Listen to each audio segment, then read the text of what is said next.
오늘 함께 보실 하나님의 말씀은 신명기 32장 37절에서 52절까지의 말씀입니다. 신명기 32장 37절에서 52절까지의 말씀입니다. 우리 한 목소리로 합독하도록 하겠습니다. 또한 그가 말씀하시기를 그들의 신들이 어디 있으며 그들이 피하던 반석이 어디 있느냐. 그들의 재물에 기름을 먹고 그들의 전제의 재물인 포도주를 마시던 자들이 일어나 너희를 돕게 하고 너희를 위해 피난처가 되게 하라. 이제는 나 곧 내가 그인 줄 알라. 나 외에는 신이 없도다. 나는 죽이기도 하며 살리기도 하며 상하게도 하며 낫게도 하나니 내 손에서 능히 빼앗을 자가 없도다. 이제 내가 하늘을 향하여 내 손을 들고 말하기를 내가 영원히 살리라 하였노라. 내가 내 번쩍이는 칼을 갈며 내 손이 정의를 붙들고 내 대적들에게 복수하며 나를 미워하는 자들에게 보응할 것이라. 내 화살이 피에 취하게 하고 내 칼이 그 고기를 삼키게 하리니 곧 피살자와 포로된 자의 피요 대적의 우두머리의 머리로다. 너희 민족들아 주의 백성과 즐거워하라. 주께서 그 종들의 피를 갚으사 그 대적들에게 복수하시고 자기 땅과 자기 백성을 위하여 속죄하시리로다. 모세와 눈의 아들 호세아가 와서 이 노래의 모든 말씀을 백성에게 말하여 들리니라. 모세가 이 모든 말씀을 온 이스라엘에게 말하기를 마치고 그들에게 이르되 내가 오늘 너희에게 증언한 모든 말을 너희의 마음에 두고 너희의 자녀에게 명령하여 이 율법의 모든 말씀을 지켜 행하게 하라. 이는 너희에게 헛된 일이 아니라 너희의 생명이니 이 일로 말미암아 너희가 요단을 건너가 차지할 그 땅에서 너희의 날이 장구하리라. 바로 그 날에 여호와께서 모세에게 말씀하여 이르시되 너는 여리고 맞은편 모압 땅에 있는 아바림 산에 올라가 느보 산에 이르러 내가 이스라엘 자손에게 기업으로 주는 가나안 땅을 바라보라. 내 형 아론이 호르산에서 죽어 그의 조상에게로 돌아간 것 같이 너도 올라가는 이 산에서 죽어 내 조상에게로 돌아가리니 이는 너희가 신광야 가데스의 무리바 물가에서 이스라엘 자손 중 내게 범죄하여 내 거룩함을 이스라엘 자손 중에서 나타내지 아니한 까닭이라. 내가 비록 내가 이스라엘 자손에게 주는 땅을 맞은편에서 바라보기는 하려니와 그리로 들어가지는 못하리라 하시니라. 아멘. 권력의 주인이 국민임을 아는 지도자는 국민을 두려워하며 국민과 소통하며 민주적 통치를 하여 나라를 부흥하게 하고 부강하게 만들어 국민들에게 인정을 받습니다. 하지만 권력의 주인이 자신이라고 생각하는 지도자는 국민을 두려워하지 않고 소통하지 않으며 그들을 치리의 대상으로만 생각하여 독재하려고 합니다. 결국 국가는 부정과 비리로 가득하여 쇠락의 길을 걷고 독재자는 다스림의 대상으로 생각했던 국민들에게 외면당하고 쫓겨나게 됩니다. 이처럼 진정한 주권자가 누구인지를 아는 것은 매우 중요합니다.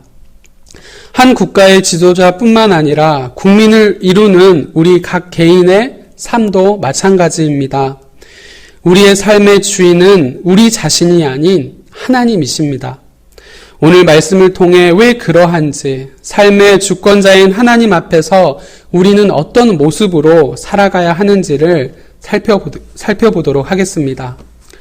먼저 우리는 일상에서 복의 근원이시고 생명의 주권자가 되시는 하나님을 인정해야 합니다. 출애굽기 3장의 말씀을 보시면 하나님이 모세를 부르시는 장면이 나옵니다.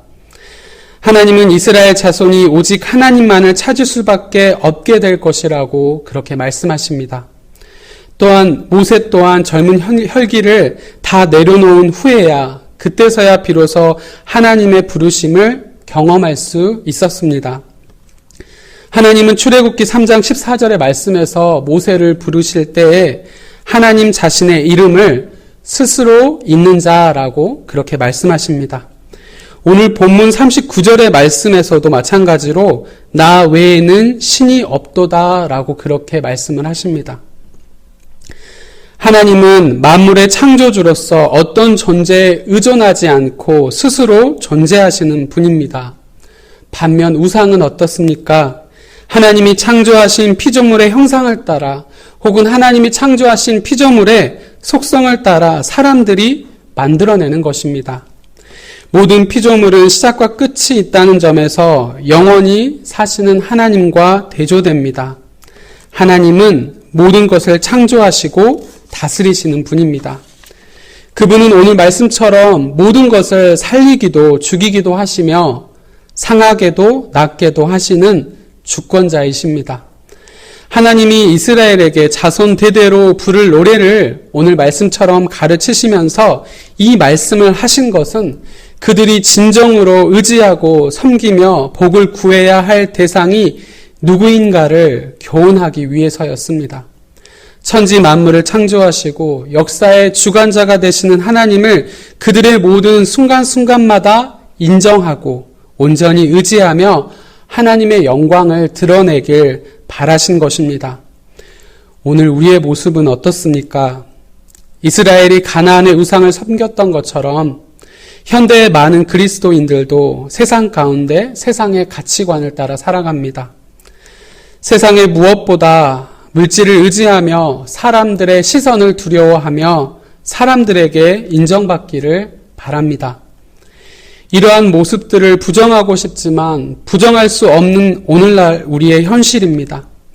이러한 현실 속에 우리에게 하나님은 오늘 본문 말씀 45절에서 47절의 말씀을 주십니다.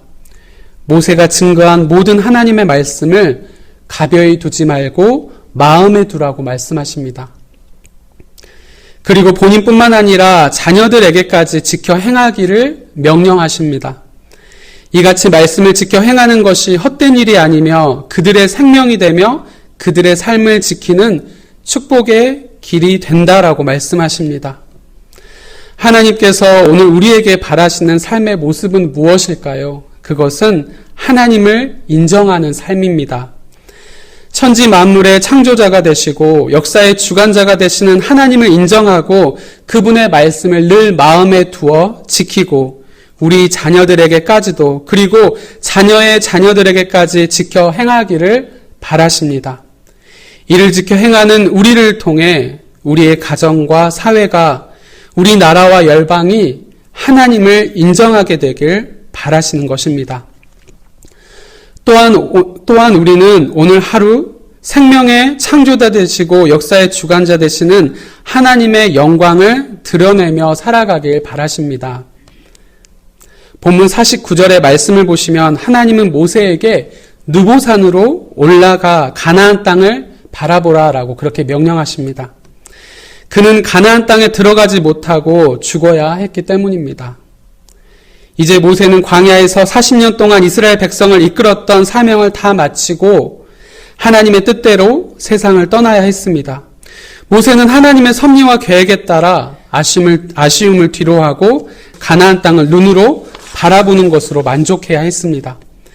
모세가 가나안 땅에 들어가지 못하는 이유는 오늘 본문 51절의 말씀처럼 가데스 무리바 사건 때문입니다. 출애굽기 17장과 민수기 20장에도 기록되어 있는 사건입니다.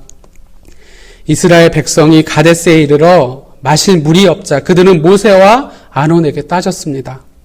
이에 모세와 아론이 회막에서 엎드려 하나님께 기도하자 하나님이 지팡이를 가지고 회중을 모아 눈앞에 있는 반석에게 말하면 바위에서 물이 날 것이라고 말씀해 주셨습니다.